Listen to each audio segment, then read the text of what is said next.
السلام عليكم ورحمة الله وبركاته.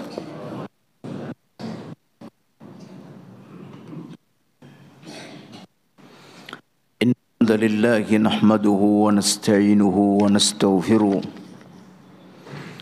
ونعوذ بالله من شرور أنفسنا ومن سيئات أعمالنا. من يهده الله فلا مضل له ومن يضلل فلا هادي له. أشهد أن لا إله إلا الله وحده لا شريك له وأشهد أن محمدا عبده ورسوله. قال الله تعالى: يا أيها الذين آمنوا اتقوا الله حق تقاته ولا تموتن إلا وأنتم مسلمون. أما بعد فإن أصدق الحديث كتاب الله وخير الهدي هدي محمد صلى الله عليه وسلم وشر الأمور محدثاتها وكل محدثة بدعة وكل بدعة ضلالة وكل ضلالة في النار. Alhamdulillah ala ni'matihi tatimmus salihat. Melanjutkan kajian kitab Al-Jawabul Kafi liman sa'ala anid dawa'is syafi, atau kitab Ad-Da'u wad-Dawa, yang ditulis oleh seorang ulama alim yang bernama Ibnul Qayyim rahimahullahu ta'ala. Kita masuk fasal tentang Al-Qur'anu Shifa'un. Al-Qur'an itu adalah syifa, penawar, obat. Kata penulis, وقد أخبر سبحانه عن القرآن أنه شفاء,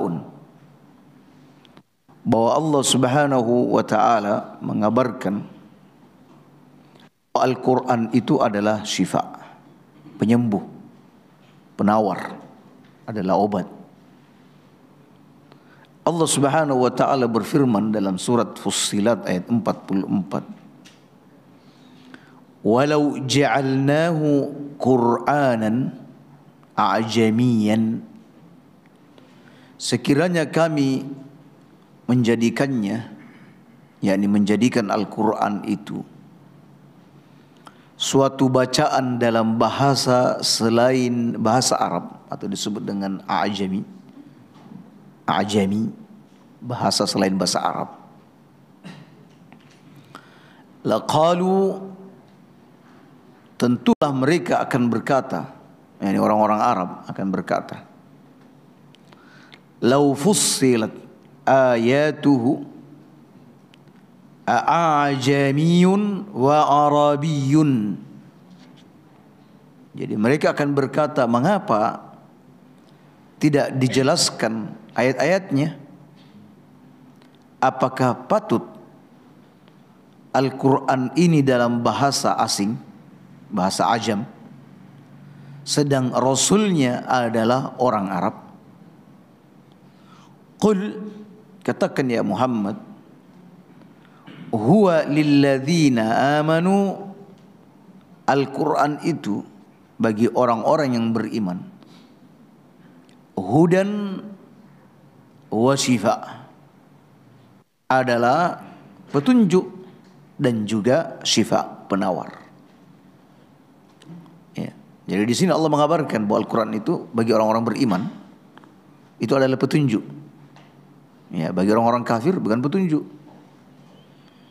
Juga selain petunjuk, Al-Quran adalah syifa, obat bagi orang beriman. Berarti mafhumnya bukan obat bagi orang-orang kafir. Qala, Allah juga berfirman dalam surat Al-Isra 82, wa nunazzilu minal Qur'an, dan kami turunkan dari Al-Quran. Ungkapan dari di sini, dari bukan litab'id, bukan menunjukkan sebagian Al-Quran, bukan, tetapi menunjukkan pada jenis. Karena kata min itu sendiri dalam bahasa Arab bisa menunjukkan jenis, bisa menunjukkan sebagian. Misalnya wa qul lil mu'minina yaghudduna min absarihim. Katakan kepada orang-orang beriman untuk menundukkan min absarihim, sebagian pandangan mereka. Menunjukkan sebagian pandangan, tidak seluruhnya. Karena ada kadang pemandangan atau memandang wanita yang bukan mahram itu di beberapa kondisi diperbolehkan. Ya, semisal ketika mengkhitbah, meminang, itu diperbolehkan memandang. Ya, begitu juga transaksi jual beli. Begitu juga persaksian di pengadilan. Boleh memandang wanita. Makanya di sini disebutkan hendaklah katakan kepada orang-orang beriman untuk menundukkan sebagian pandangan mereka, enggak seluruhnya. Ya. Nah, adapun dalam ayat ini bahwa Al-Qur'an itu diturunkan dan kami turunkan dari Al-Qur'an. Jadi kalimat dari di sini bukan menunjukkan sebagian, ya, tetapi menunjukkan jenis. Ma huwa shifaa'un wa rahmatun lil mu'minin. Sesuatu yang menjadi penawar dan rahmat bagi orang-orang yang beriman. Artinya apa kaum muslimin? Ayat ini menunjukkan fa innal Qur'ana kulluhu shifaa'un. Semua isi Al-Quran itu adalah penawar, itu adalah obat. Jadi bukan cuma sebagian dari Al-Quran itu bisa menjadi penawar. Yani sebagiannya penawar, sebagiannya untuk nasihat, sebagiannya hanya untuk kisah. Enggak. Semua isi Al-Quran ini dari halaman pertama hingga halaman akhir itu adalah syifa, adalah penyembuh, adalah penawar. Ya, baik. Fahuwa shifaa'un lil qulubi min da'il jahli wasyakki warraibi. Obat untuk apa saja? Satu, dia mencakup diantaranya obat untuk penyakit hati, obat untuk hati dari penyakit kebodohan, keraguan, kebimbangan, atau apa saja yang menimpa hati kita. Ya. Penyakit apa saja yang menimpa hati kita, maka Al-Quran adalah obat. Ya. Falam yanzilillahu subhanahu wa ta'ala minas sama' shifaan qattun a'ammu wala anfa' wala a'zama wala anja fi izalati da' min al-Quran. Allah subhanahu wa ta'ala tidak menurunkan penawar atau obat dari langit. Ya.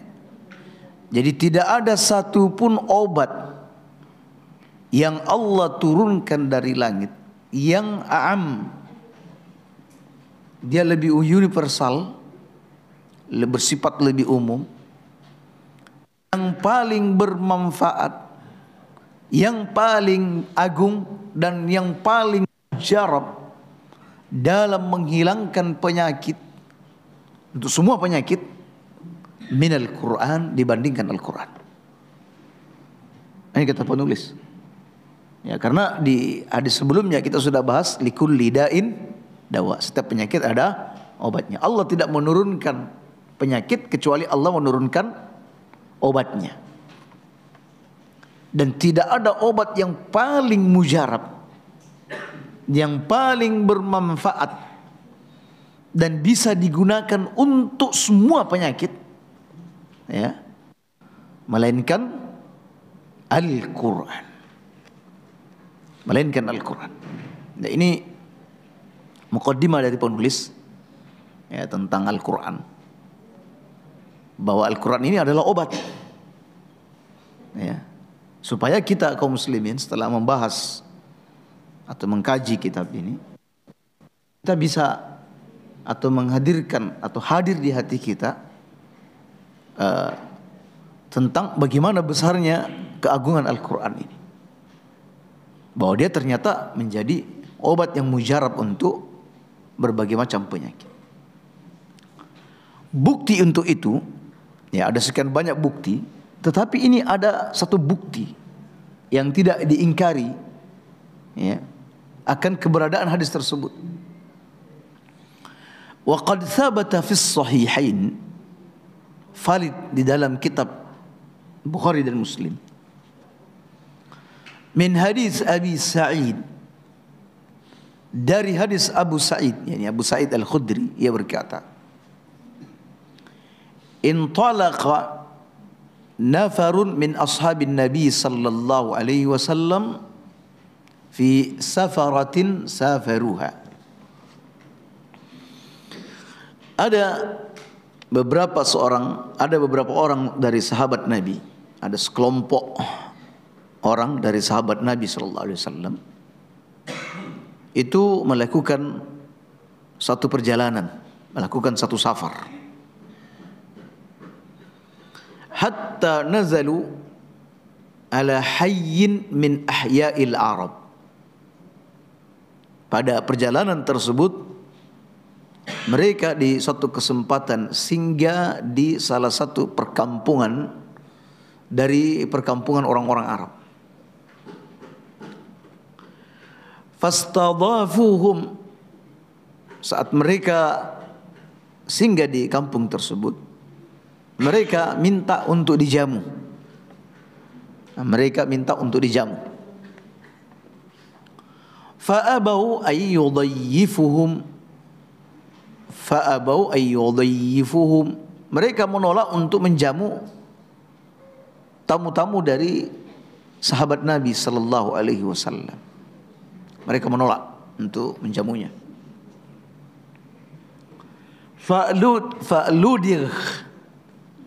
Faludir sayyidu dhalikal hayy. Lalu sayyid, majikan atau kepala suku yang ada di kampung tersebut itu tersengat kala jengking. Ya, kesengat kala jengking. Ya, kala jengking padang pasir, kala jengkingnya padang pasir. Ya. Fasa'u lahu bi kulli syai'in la yanfa'u syai'un. Mereka sudah mengupayakan segala bentuk pengobatan untuk mengobati kepala suku ini, tapi tidak ada satupun yang memberikan manfaat, alias tidak ada satupun yang bisa menyembuhkan sengatan kala jengking tersebut. Faqala ba'duhum, lalu salah seorang dari mereka berkata, "Lau ataitum haula'ir rahtu alladzina nazalu." Sekiranya kalian mendatangi sekelompok orang yang singgah di kampung kita ini, la'allahu ayyakuna 'inda ba'dihim syai'. Boleh jadi ada di antara mereka yang memiliki sesuatu, ya, memiliki pengetahuan, atau di antara mereka ada yang punya pengalaman dalam pengobatan.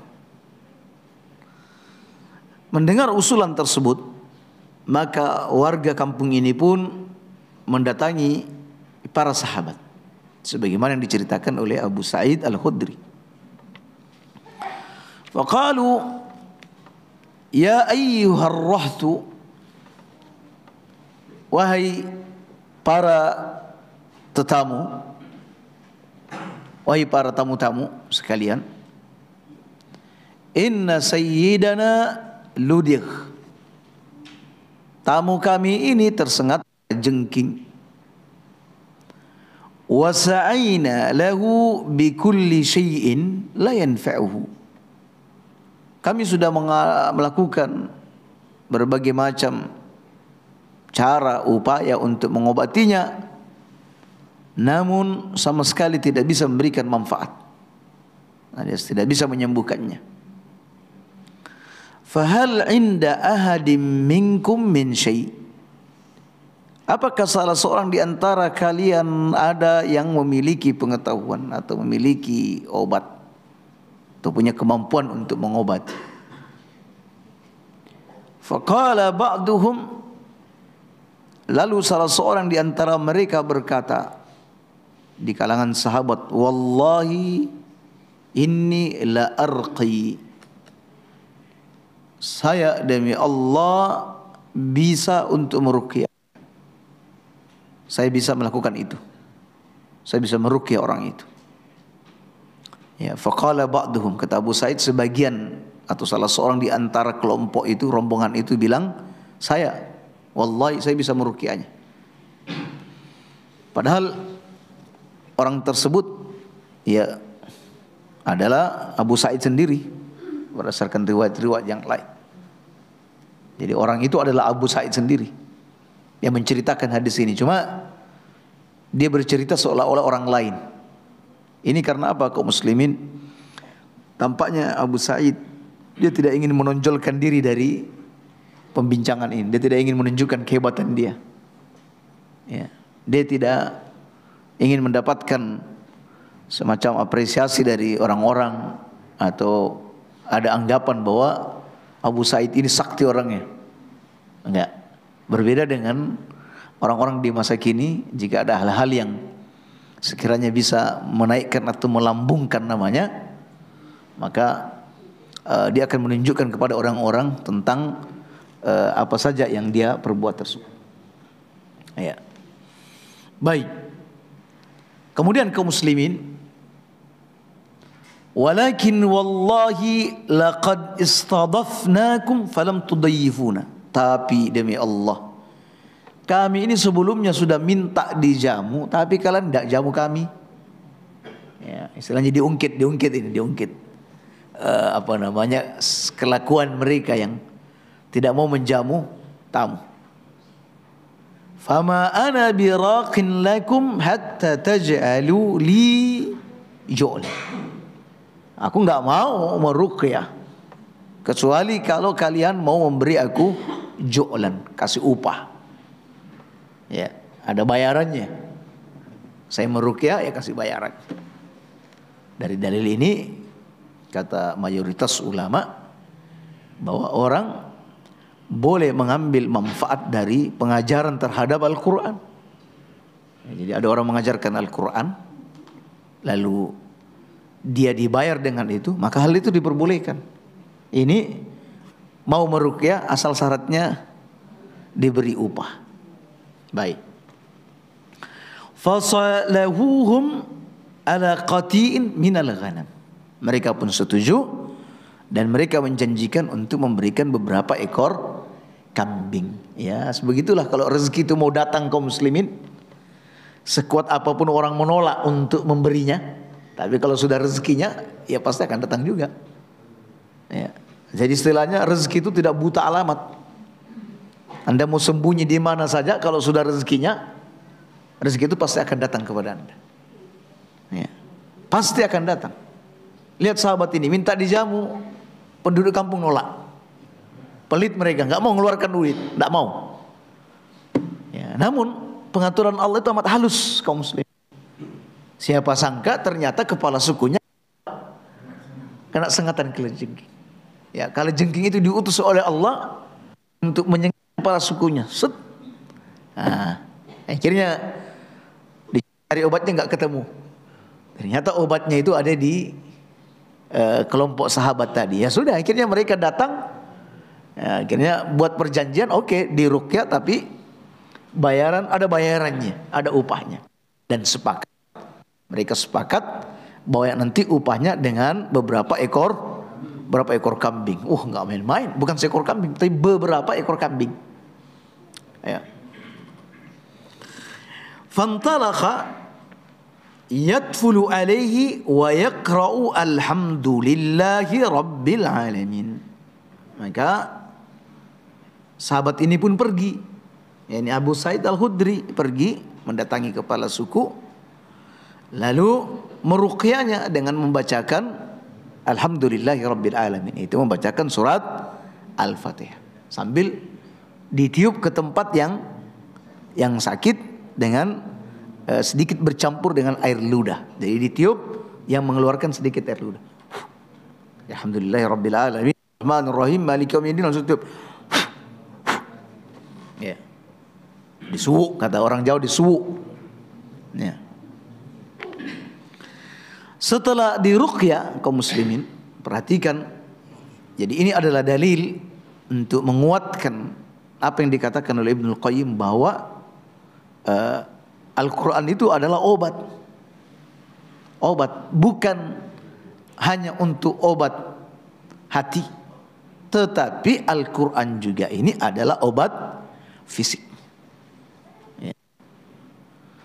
Faka'annama an-nasita min iqal, seolah-olah kepala suku tersebut terlepas dari ikatan.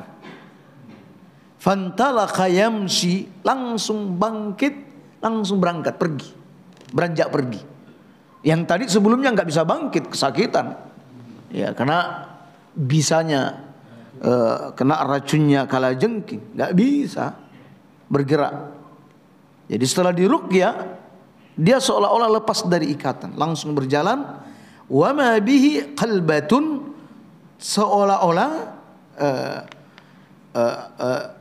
tanpa ia merasakan sakit sebelumnya, seolah-olah tidak ada sakit sebelumnya. Betul-betul sembuh. Kayak antum sakit gigi, langsung minum obat, langsung sembuh, entah kemana sakitnya, hilang kemana. Nah, seperti itu. Fa'aufuhum ju'lahumul ladzi salahuhum alaihi, dan mereka pun menepati janji mereka untuk memberikan beberapa ekor kambing. Setelah kambing-kambing itu diserahkan, faqala ba'duhum, salah seorang di antara mereka berkata, iqtasimu, bagilah kambing-kambing ini, ayo kita bagi, kata dia. Ya, harap kambing-kambingnya dibagi. Faqala alladhi rakha, yang meruqyah berkata, ya, sahabat yang meruqyah berkata, la naf'alu hatta na'tiyan nabiyya sallallahu alaihi wasallam fanadhkura lahu alladhi kana. Enggak, jangan dibagi hingga kita menemui Nabi sallallahu alaihi wasallam, lalu kita ceritakan bagaimana kita bisa memperoleh kambing-kambing ini. Kita ceritakan bahwa kambing-kambing ini kita peroleh dari hasil upah. Fananzura ma ya'muruna, lalu kita lihat apa yang Nabi perintahkan untuk kita dari kambing-kambing. Lihat kaum muslimin, bagaimana para sahabat benar-benar menjaga makanan mereka. Main tidak asal makan, tapi tanya dulu kepada Nabi, ya, bagaimana status kehalalan dari kambing-kambing yang mereka dapatkan dari hasil ruqyah ini. Ya, sama dengan kisah yang sudah kita sampaikan sebelumnya, ketika Ali bin Abi Thalib menemukan dinar di pasar, ya, kebetulan mereka amat membutuhkan uang untuk membeli makanan. Dan ketika Fatimah tahu bahwa suaminya mendapatkan 1 dinar, dia meminta suaminya untuk membeli gandum untuk dibuat roti. Ya, ternyata gandum tersebut diberi gratis oleh orang Yahudi. Lalu mereka atau Ali pergi mendatangi tukang daging, ya, penjual daging. Lalu membeli sedirham daging. Lalu kemudian Fatimah memasaknya, ya, memasak gandum daging tersebut, lalu membuat adonan roti. Setelah siap untuk disantap, mereka tidak memakannya kecuali mereka mengundang Nabi sallallahu alaihi wasallam. Keluarga ini mengundang Nabi. Setelah Nabi datang, kata Fatimah, "Ya Rasulullah, sesungguhnya kami mengundangmu, ya, karena ingin juga tahu status makanan ini." Katanya, "Ada apa anakku? Ini makanan yang ada di hadapan jenengan hasil dari uang yang kami temukan di pasar. Kalau jenengan anggap ini halal, maka kami akan memakannya, wahai ayah. Tapi kalaupun tidak, ya sudah, kami tidak akan memakannya." Nah, kata Nabi, makanlah, bacalah bismillah. Alias barang temuan itu ya boleh dimanfaatkan jika nilainya tidak besar, yang tidak diharuskan untuk mengumumkan selama setahun. Nah, ketika mereka lagi menyantap makanan tersebut, tiba-tiba ada orang yang mencari uangnya yang hilang. Ya. Lalu Nabi menyuruh Ali untuk menginterogasi orang itu, apa betul itu uang dia, di mana hilangnya dan berapa yang hilang. Katanya hilangnya di pasar, nilainya 1 dinar. Ya, kata Nabi, ya sudah, kembalikan sudah. Ali disuruh datang ke tukang daging, minta uang yang 1 dinar, sementara harga daging yang 1 dirham itu di bawah tanggungan Nabi sallallahu alaihi wasallam. Nah, jadi ini masalah kehalalan makanan. Dan ini kehalalan makanan ini nanti ada kaitannya dengan pembahasan kita kaum muslimin. Lanjut. Apa tanggapan Nabi sallallahu alaihi wasallam? Faqadimu ala Rasulillah. Lalu mereka pun tiba di hadapan Nabi. Fadzakaru lahu dzalik. Lalu mereka menceritakan peristiwa yang mereka alami. Kata Nabi, "Wa ma yudrik annaha ruqyatun." Dari mana kau tahu bahwa Al-Fatihah itu adalah ayat ruqyah? Yani Nabi sudah tahu bahwa para sahabat mengerti bahwa seluruh ayat Al-Qur'an ini adalah ruqyah. Cuma tahu dari mana kalau Al-Fatihah itu yang paling ampuh, ya. Thumma qala qad asabtum. Kata Nabi, kalian sudah berlaku benar. Iqtasimu wadribu li ma'akum sahman. Kata Nabi, bagilah dan berilah aku jatah seperti halnya kalian. Ya, Nabi juga minta jatah. Bukan Nabi tamak terhadap kambing-kambing tersebut. Oh enggak, Nabi enggak tamak. Cuma Nabi hendak menenangkan hati para sahabatnya. Ya, Nabi hendak menenangkan hati para sahabatnya dengan apa? Ya minta juga bagian. Minta juga bagian. Ya sudah bagi, aku juga ada kasih bagian ya. Ya tentu sahabat begitu senang ketika Nabi minta bagian. Ini murni halal, halal secara murni. Karena Nabi pun minta bagian. Nah, begitu kaum muslimin terkait dengan persoalan-persoalan makanan ini, perlulah kita konsultasi, nanya kepada orang-orang alim kalau di dalamnya mengandung syubhat. Sama pernah ada sahabat mempercayakan seorang budak wanita untuk memelihara kambing-kambing. Nah, ada di antara kambing itu lagi sakaratul maut. Maka budak wanita ini mengambil batu dan menghancurkannya. Lalu pecahan batu tersebut digunakan untuk menyembelih kambing tadi yang sudah lagi sekarat. Lalu pihak pemilik kambing itu ragu untuk memakan sembelihan wanita ini. Masalahnya satu, dia menggunakan batu, yang kedua dia adalah seorang wanita. Apa halal sembelihannya seorang wanita?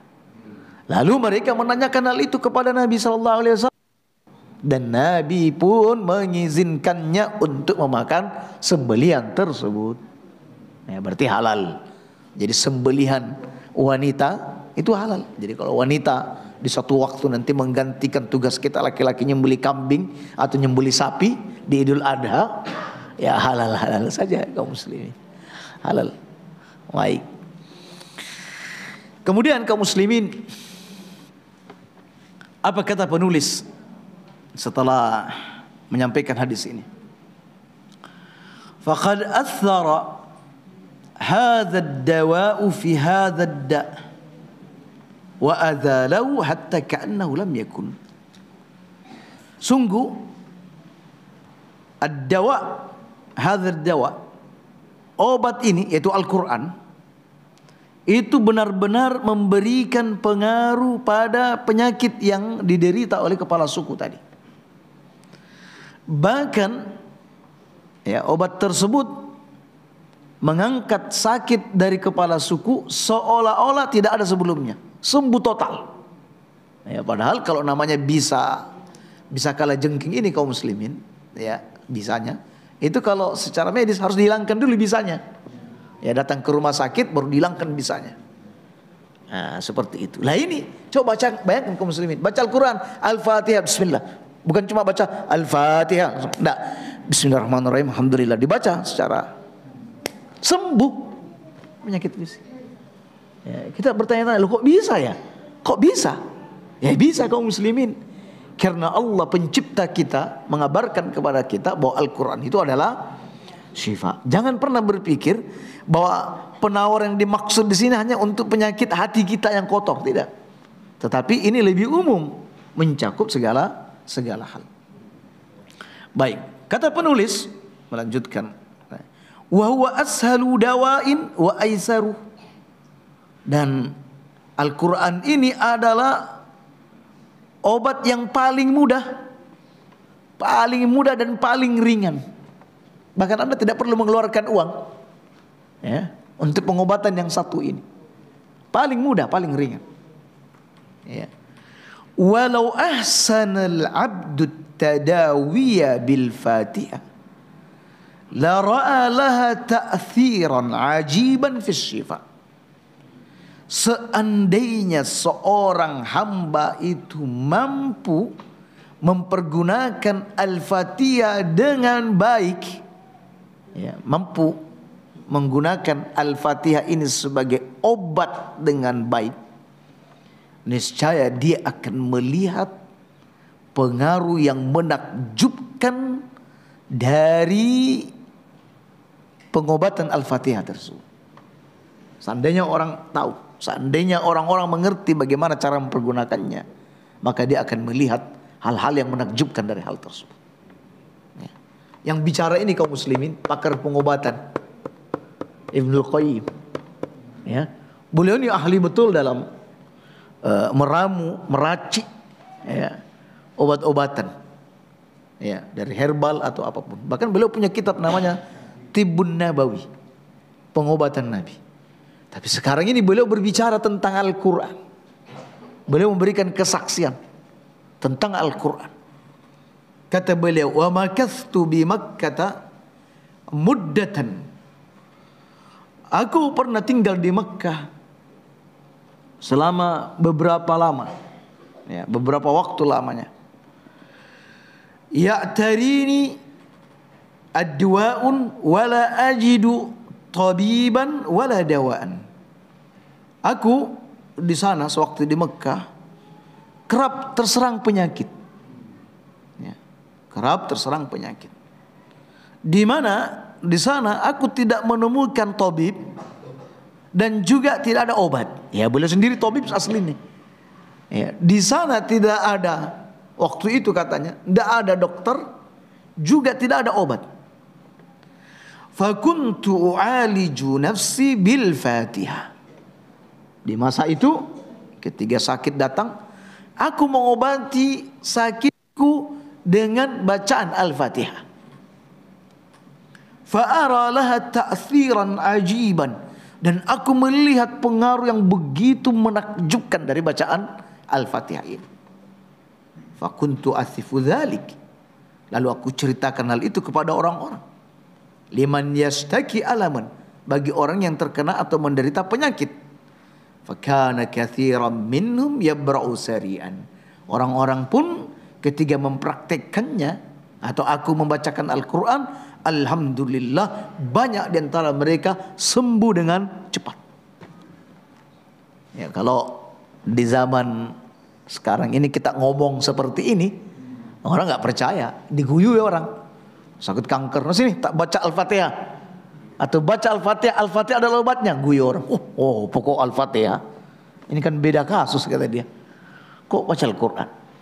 Ada orang bisul, ya, Anda sarankan untuk baca Al-Fatihah, mungkin tidak begitu percaya. Ya.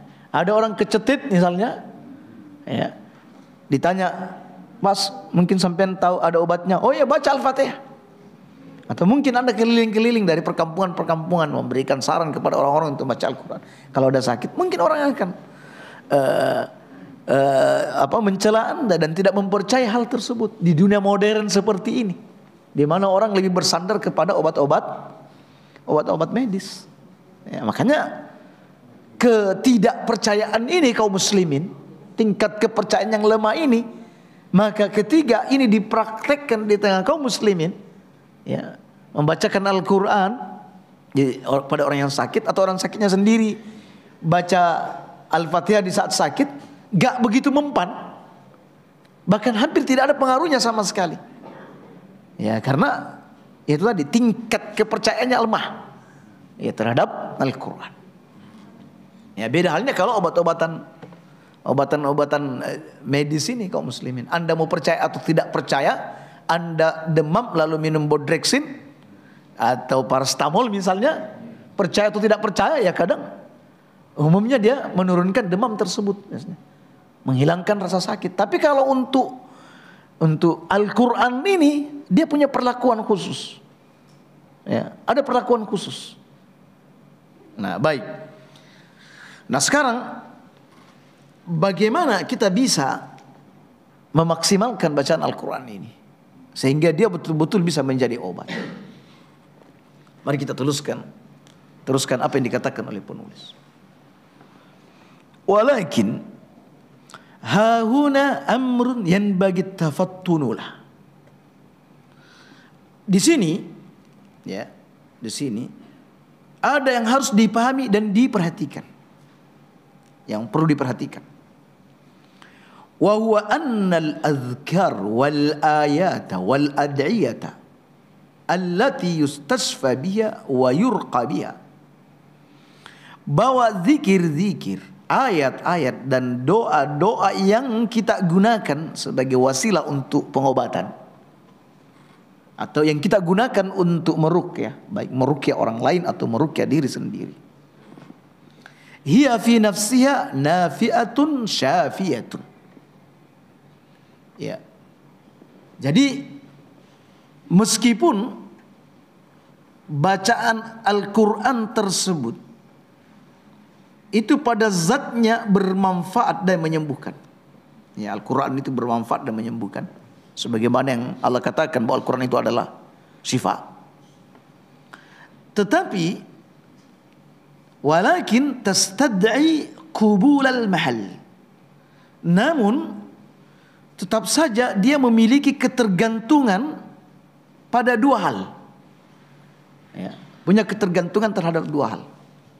Ya, jadi untuk Al-Qur'annya sendiri sudah nggak ada keraguan. Dia itu obat yang mujarab. Ya, sama misalnya ketika kita mengatakan bahwa untuk Panadol atau paracetamol misalnya, para dokter sepakat ini obat untuk menghilangkan rasa nyeri. Sepakat sudah para dokter.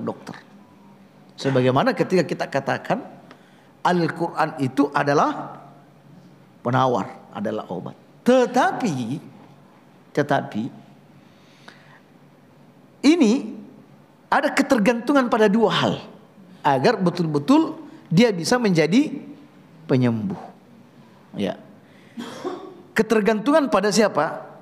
Kepada orang yang terkena penyakit tersebut dan orang yang meruqyah. Ya, meruqyah. Sama saya katakan bahwa anak panah ini atau pedang ini tajam.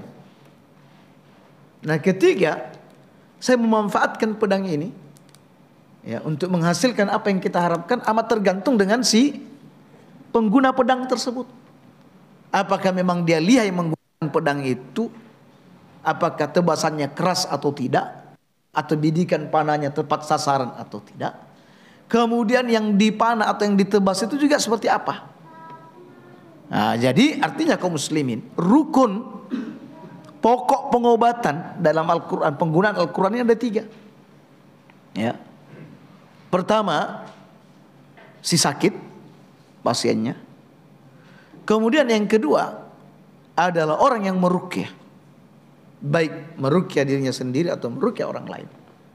Kemudian yang terkait dengan obatnya. Nah, sekarang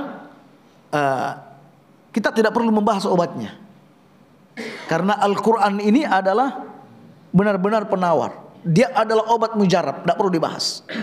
Ya, kita sudah meyakini itu. Sekarang kembali kepada pasiennya dengan orang yang meruqyah. Jadi kata penulis di sini, ya, namun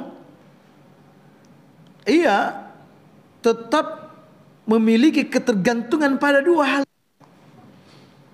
Walakin tastad'i qabul al-mahal. Yang pertama adalah penerimaan dari pasien yang sakit. Ya. Kalau pasiennya ini misalnya orang yang tidak mempercayai Al-Quran itu sebagai pengobatan, ini tidak akan efektif. Tidak akan efektif. Ini hanya akan efektif kepada orang-orang yang sakit, yang betul-betul meyakini bahwa Al-Quran ini adalah penawar. Nah, ini ada keyakinan tersendiri, kuat keyakinannya bahwa Al-Quran ini adalah penawar, Al-Quran ini adalah obat. Nah, jadi antum-antum yang ingin menjadikan Al-Quran ini sebagai penawar, ingin meruqyah diri sendiri, antum jangan meruqyah diri antum sendiri atau membacakan Al-Quran pada orang lain, untuk diri sendiri saja, dalam kondisi si pasiennya sama sekali tidak terlalu percaya dengan itu, ya, lemah kepercayaannya. Jangan, karena disebutkan bahwa sungguhnya Al-Quran ini bagi orang-orang beriman adalah petunjuk dan juga sebagai syifa. Disebutkan sebelumnya orang beriman. Anda tahu status orang beriman seperti apa? Beriman itu adalah totalitas, ya, totalitas. Beriman kepada Allah, beriman kepada Rasulnya, mengimani bahwa Al-Quran itu adalah syifa. Tapi kalau hanya separuh-separuh, tidak begitu ini, bisa saja sembuh kaum muslimin, tetapi tidak maksimal. Nah, makanya pasien ini atau kita sendiri yang sakit ini perlu meyakini, memperbarui keyakinan kita yang selama ini mungkin tidak menganggap bahwa kesembuhan itu datang dari obat-obat medis, ya. Perlu punya keyakinan bahwa obat di atas segalanya yang dikabarkan oleh Sang Pencipta obat, yang menurunkan obat, itu adalah Al-Quran. Itu yang pertama. Yang kedua, faktor apa? Wa quwwata himmatil fa'il wa ta'thiruhu. Kuatnya tekad dan optimisme orang yang mengobati, ya, kuat. Apabila yang mengobati juga ya separuh-separuh, nggak terlalu yakin, ya, nggak terlalu yakin, ya, maka penyakit, ya, atau pengobatan dan Al-Quran ini tidak terlalu efektif. Ya.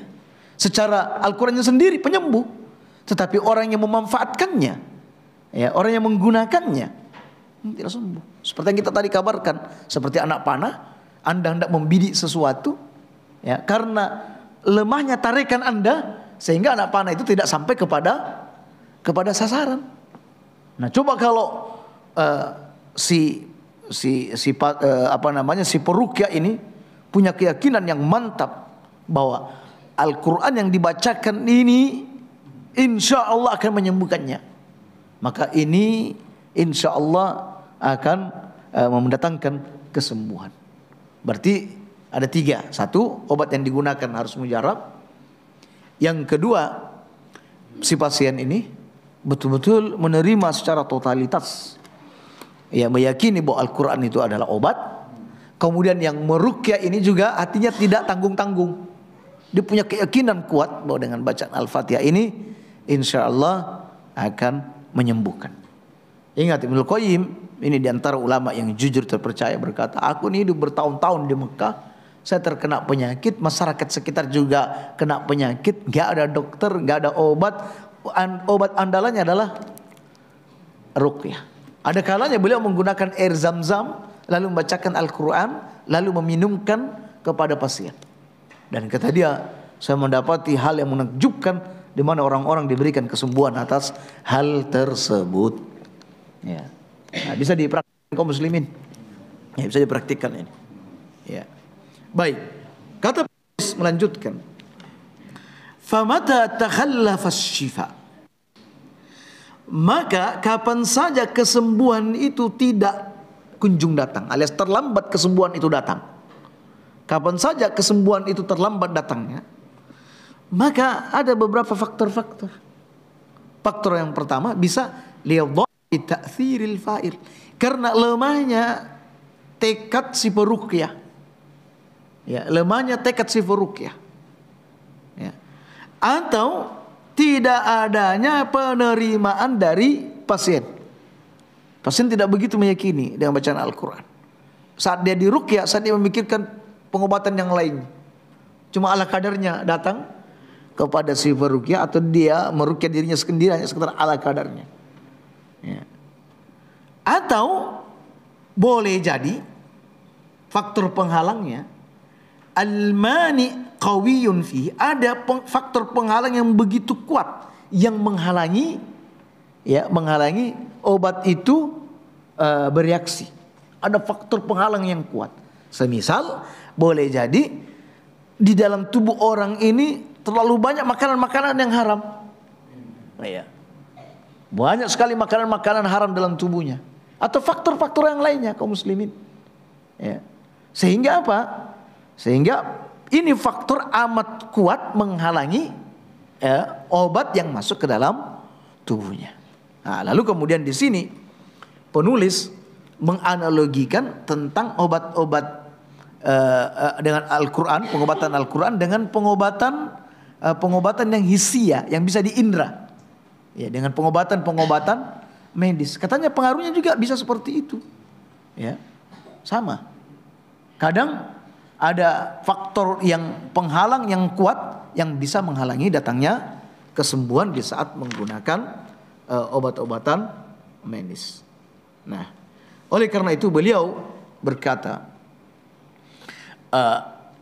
wa kadzalikal qalbu, begitu juga halnya dengan hati. Idza akhadha ar-ruqa wat ta'awudz biqabulin tammin, apabila dia menerima ruqyah tersebut, menerima doa-doa dan perlindungan-perlindungan itu dengan penerimaan yang sempurna, begitu juga si peruqyah meruqyah dengan optimisme yang tinggi dan juga punya tekad yang kuat, maka insya Allah penyakit itu akan hilang dengan izin Allah. Nah, kaum muslimin, jadi yang dibidik oleh penulis, ya, pada pertemuan kita kali ini adalah bagaimana kita menjadikan Al-Quran itu sebagai obat. Dan beliau mengatakan Al-Quran itu bahkan obat yang paling bermanfaat, paling mujarab dari semua penyakit-penyakit yang ada. Oleh karena itu, kalau antum misalnya hari ini dilanda sakit, ayo perbaiki cara berpikir kita terhadap Al-Quran. Jadi Al-Quran itu bukan cuma sekedar bacaan saja, tapi Al-Quran itu juga adalah obat. Ya, di saat Anda hendak menggunakan Al-Quran sebagai obat untuk penyakit Anda, harus Anda punya keyakinan yang kuat dulu terhadap Al-Quran. Makanya dulu para sahabat, ketika Umar masih hidup dan ketika Umar meruqyah, subhanallah, efeknya begitu besar. Banyak orang-orang yang diberi kesembuhan. Ketika Umar meninggal, lalu mereka meruqyah diri mereka sendiri, maka mereka tidak mendapatkan hasil sebagaimana apa yang dihasilkan oleh Umar. Ruqyahnya sama, obat yang digunakan sama, surat Al-Fatihahnya sama, tetapi hasil berbeda. Ya, yang dibacakan Umar lebih mujarab, sementara yang lainnya tidak begitu mujarab. Karena faktor apa? Faktor sifat ruqyahnya dan faktor penerimaan orang yang diruqyah. Kadang ini sudah ya, tapi ini belum. Yang ini ya, tapi ini juga ini tidak memenuhi syarat. Ya, jadi kaum muslimin, bagaimana memanfaatkan Al-Quran ini sebagai obat? Satu, caranya adalah Anda punya keyakinan yang sempurna bahwa Al-Quran ini adalah obat yang paling mujarab dari segalanya. Ya, baik. Tetapi kaum muslimin, supaya Anda tidak buruk sangka ketika misalnya Anda sudah menggunakan Al-Quran ini sebagai obat lalu belum sembuh-sembuh, Anda langsung jangan kepikiran, wah Al-Qurannya ternyata gak benar itu sebagai penawar. Enggak. segera hadirkan sangkaan yang tidak baik pada diri Anda sendiri, bahwa hati Anda belum sempurna menerimanya sebagai obat penawar. Ya begitu. Atau ustadz yang meruqyahnya ini juga masih optimismenya, rasa tekadnya itu belum begitu kuat. Ya, ragu-ragu. Nah, itu untuk apa kaum muslimin? Agar kita tetap berbaik sangka terhadap hadis-hadis atau ayat-ayat yang menyebutkan Al-Quran itu adalah penawar. Kemudian kaum muslimin, lalu peganglah tempat yang Anda rasakan sakit. Ya, sakit apa? Pegang. Lalu kemudian mulailah membaca ayat Al-Quran. Dan di antara ayat yang paling mujarab dibanding ayat-ayat yang lain, semuanya bisa dijadikan ayat ruqyah. Bisa surat Al-Ikhlas, Anda bisa membaca surat An-Nas berulang-ulang atau apa saja. Tetapi yang paling di puncaknya adalah surat Al-Fatihah. Anda tanpa menambahkan ayat-ayat yang lain sudah cukup, Al-Fatihah saja. Ya. Kemudian kaum muslimin baca. Setelah Anda membacanya, Anda bisa meniupkan tempat yang sakit atau meniupkan di tangan Anda, lalu kemudian Anda mengolesinya di tempat yang sakit. Nah, ini caranya kaum muslimin berobat dengan Al-Quran. Bisa Al-Fatihah itu dibaca sekali, bisa 2 kali, bisa 3 kali. Anda mengulang-ulanginya. Jika di waktu pagi sudah, di waktu siang juga ya lakukan. Nah, seperti itu. Itu cara kaum muslimin untuk berobat dengan Al-Quran. Baik berkaitan dengan mental kita atau berkaitan dengan fisik kita. Jika misalnya kita merasa terganggu dengan pertikaian yang ada di dalam rumah tangga, jiwa kita tidak stabil, kita punya masalah dengan anak, Anda baca Al-Quran untuk diri Anda, tiupkan di tempat yang Anda rasakan tidak nyaman, maka insya Allah itu akan menjadi obat bagi Anda. Dan juga ini obat untuk penyakit fisik. Nah, kaum muslimin, di pertemuan mendatang kita masuk pada tema tentang bagaimana dengan doa. Kalau tadi Al-Quran, berikutnya dengan doa. Bagaimana seni menggunakan doa ini sebagai kesembuhan dari penyakit yang kita derita. Ada juga seninya. Dan ini kita akan paparkan di pertemuan mendatang, insya Allah. Baik. Ya, silakan. Dan sudah waktunya untuk bertanya.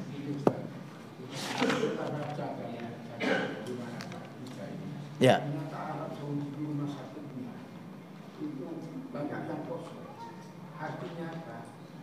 Pasien-pasiennya itu tidak banyak seperti di Indonesia kalau kita bandingkan. Iya, ya, betul. Dalam hal ini karena memanfaatkan masalah-masalah betul sekali, betul sekali, betul. Di Indonesia itu waduh, pagi dibuka sudah betul. Oh, ya, betul.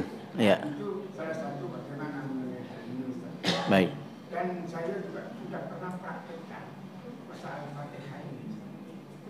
Kalau boleh saya sampaikan. Sampaikan, boleh. Sebagai pelajaran. Ya. Waktu itu saya di Jakarta, di Jakarta, memang saya menikah bertahun saya di Jakarta. Dari rumah kosong waktu itu, ya memang tidak ditempati karena ramainya dan itu ada jinnya. Dan ini terbukti bagi yang pekerja itu dapat kesurupan. Setiap datang ke tempat itu. Iya. Ya. Nah, kemudian saya tempati dan anak saya itu yang paling kecil ini dari sore saya sudah ketiduran.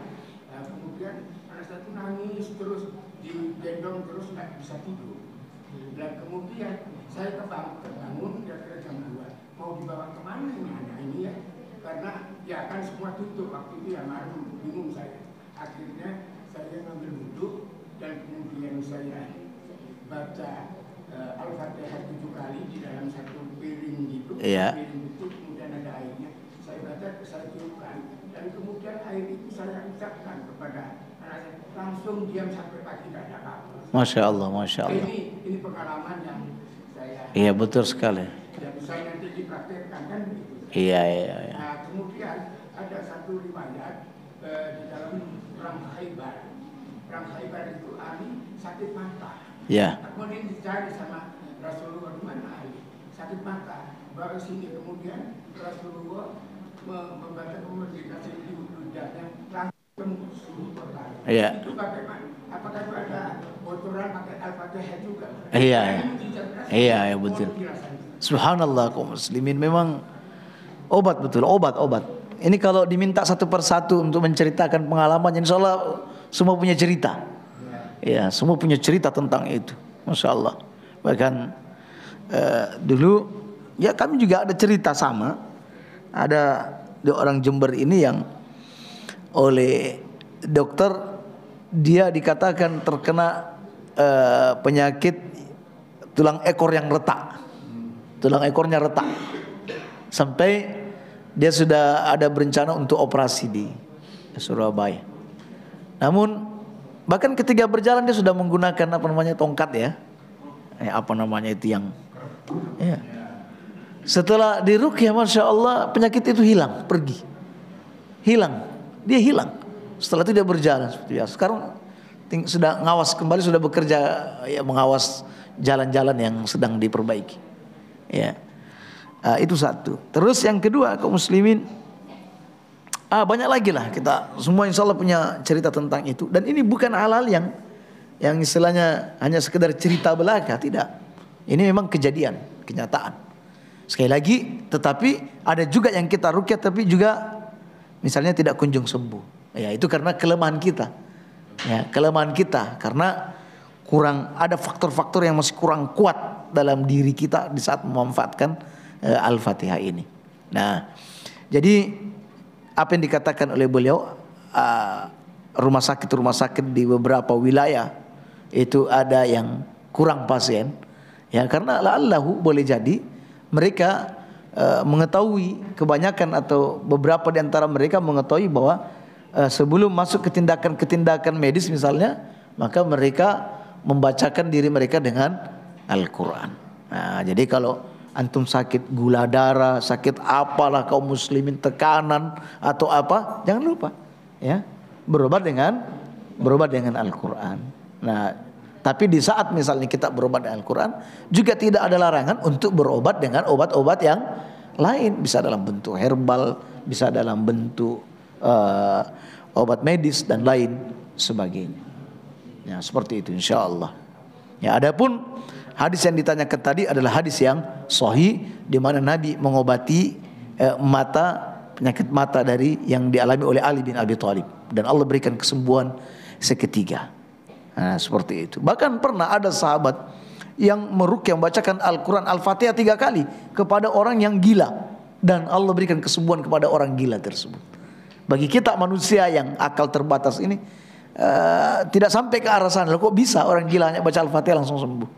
Orang tersengat kala jengking kok sembuh? Apa hubungannya? Nah, tetapi itulah Allah mengatakan Al-Quran itu adalah obat. Demikian penawar.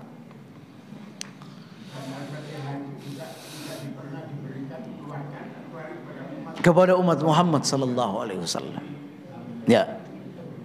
Dan kaum muslimin, kami biasa kalau meruqyah pasien, kami subhanallah hanya mencukupkan dengan membaca Al-Fatihah, itu sudah memberikan hasil yang luar biasa. Gak ditambah dengan surat Al-Baqarah misalnya, ya, tambah surat An-Nisa, Ali Imran, ya mungkin itu lebih mantap lagi. Tapi hanya dengan Al-Fatihah selesai sudah. Ya, bisa membantu orang yang terkena gangguan jin. Demikian. Ya.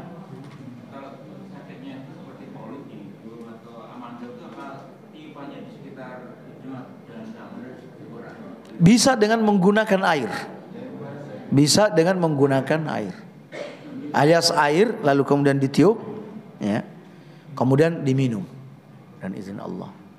Nah, jadi Anda bisa menggunakan hal seperti itu. Sekali lagi, di sisi yang lain Anda juga bisa menambahkan dengan obat-obat yang lain, supaya, karena kita ini kadang manusia lemah dalam keyakinan. Ketika misalnya hanya semata membaca Al-Quran, tiba-tiba buruk sangka dengan Al-Quran. Nah, seperti itu. Sama dengan madu. Jadi semua ada takaran. Kita minum madu ini jadikan sebagai obat, pas minum madu juga nggak sembuh-sembuh, madunya yang disalahkan. Padahal kadang takarannya yang tidak pas takarannya. Semestinya 3 kali dalam sehari, ini dihantamnya 10 kali dalam sehari, misalnya. Ya, jadi bisa hanya dengan cara memegang yang sakit tanpa menggunakan media air, ya, lalu dibacakan Al-Fatihah berulang-ulang, atau bisa dengan meniupkan bacaan itu di tangan lalu kemudian diusapkan di tempat yang sakit. Ya, demikian insyaallah. Nah, ya.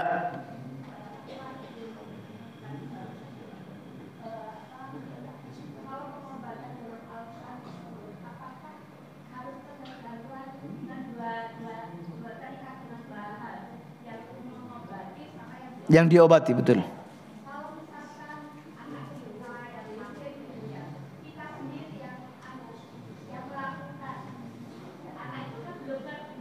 Ya.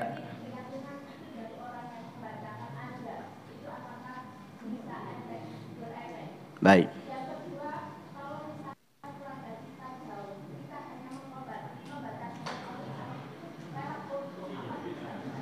Baik. Sebenarnya kita tidak mengatakan kaum muslimin, tidak mengatakan kalau misalnya lemahnya penerimaan terhadap sesuatu itu tidak menyembuhkan. Tidak, kita tidak mengatakan demikian. Cuma kita katakan bahwa ada kalanya penyakit-penyakit itu tidak sembuh, di antara faktornya karena itu. Di antara faktornya, tetapi ada orang yang memang si pasien itu tidak, keyakinannya tidak begitu kuat, penerimaannya tidak begitu kuat, tetapi ketika dibacakan Al-Quran, alhamdulillah berefek juga, ya, punya efek juga.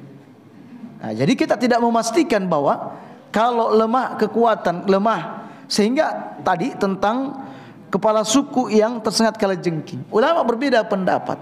Apakah kepala suku ini muslim atau kafir? Banyak di antara ulama mengatakan bahwa kepala suku ini adalah orang kafir. Ya, kepala suku ini adalah orang kafir. Sebab seandainya mereka muslim dan tahu ini adalah sahabat-sahabat Nabi, mereka tentu mau menjamunya. Ya, karena ini orang kafir. Nah, sehingga kita katakan bahwa tidak kita pastikan bahwa orang yang tidak mempercayai itu tidak bisa sama sekali sembuh. Enggak. Cuma kita ini berbicara secara umum bahwa kadang kita sudah mengobati dengan Al-Quran, tetapi kesembuhan yang diharapkan tidak kunjung datang. Nah, di antara salah satu faktornya yaitu, nah seperti itu kaum muslimin. Ya, jadi anak-anak kita yang diruqyah, walaupun dia tidak begitu memahami tentang bagaimana kedudukan Al-Quran, insya Allah juga bisa bermanfaat untuknya. Adapun untuk meruqyah seseorang, bacakan Al-Quran mungkin lewat telepon, sebagian ulama tidak menyukai itu. Ya, kemungkinan besar karena apa? Kaum muslimin dikhawatirkan sama dengan pengobatan gaib dari jauh. Tetapi untuk posisi telepon sendiri ini sama ketika Anda, apalagi pakai video call misalnya, itu sama ketika Anda sedang berhadapan dengan seseorang. Ini bukan perkara gaib. Dia betul-betul ada orangnya, jelas orangnya, wujudnya ada, suaranya ada. Lalu ketika Anda membaca Al-Quran, maka hal ini tidak mengapa, insya Allah. Demikian. Ya, baik. Berarti ru'yahnya itu kalau untuk orang kafir bisa ya? Tidak mengapa. Tidak mengapa. Tidak ada larangan untuk meruqyah, menjadikan Al-Quran obat untuk siapa saja. Hanya saja kita katakan bahwa tentu mengobati orang beriman dengan Al-Quran tentu lebih besar, lebih efektif hasilnya. Bukan berarti kalau selain orang beriman ketika menggunakan Al-Quran untuk pengobatan maka tidak bermanfaat sama sekali. Tidak seperti itu. Nah, dengan hadis orang kepala suku yang tersengat kalajengking, karena banyak di antara ulama mengatakan bahwa status orang ini adalah kafir, bukan muslim. Ya, baik. Baik kaum muslimin, kita cukupkan sampai ya. Ya, satu lagi pertanyaan.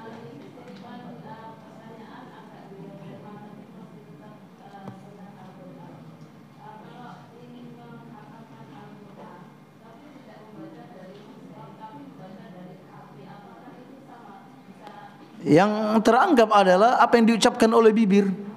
Namanya membaca itu tidak hati.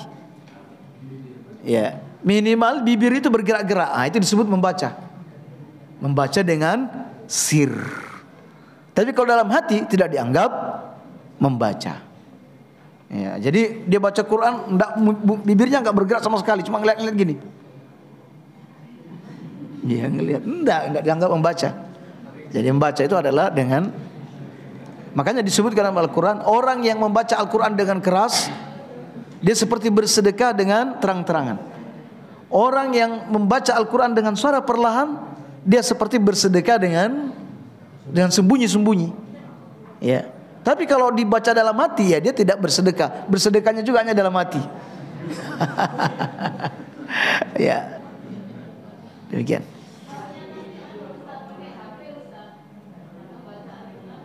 Ya, walaupun dia baca, tapi dia menggerak-gerakkan bibirnya, tidak mengeraskan. Kalau hanya di dalam hati, tidak dianggap membaca Al-Quran. Ya. Pengeras suara, hindari kaum muslimin menggunakan pengeras suara, karena ada hak orang lain yang boleh jadi kita langgar. Di mana hak orang lain untuk mendapatkan ketenangan, tidak bising, ya. Lalu ketika kita menggunakan pengeras suara, ini bisa mengganggu ketenangan mereka, alias kita jatuh pada kezaliman. Nah, seperti itu, tidak diperbolehkan. Demikian, insyaallah malam nanti kita akan membahas tentang ruh. Apakah ruh itu bertemu, ruhnya orang mati bertemu dengan ruhnya orang hidup, ataukah ruh sesama orang mati itu bisa ngumpul bareng-bareng, mungkin bisa ngopi-ngopi atau apa, nggak tahu lah. Apakah mereka betul-betul seperti itu? Kita bahas di pertemuan malam nanti. Sama dengan kitab pemilik Ibnul Qayyim. Subhanakallahumma bihamdik, asyhadu an la ilaha illa anta astaghfiruka wa atubu ilaik. Assalamualaikum warahmatullahi wabarakatuh.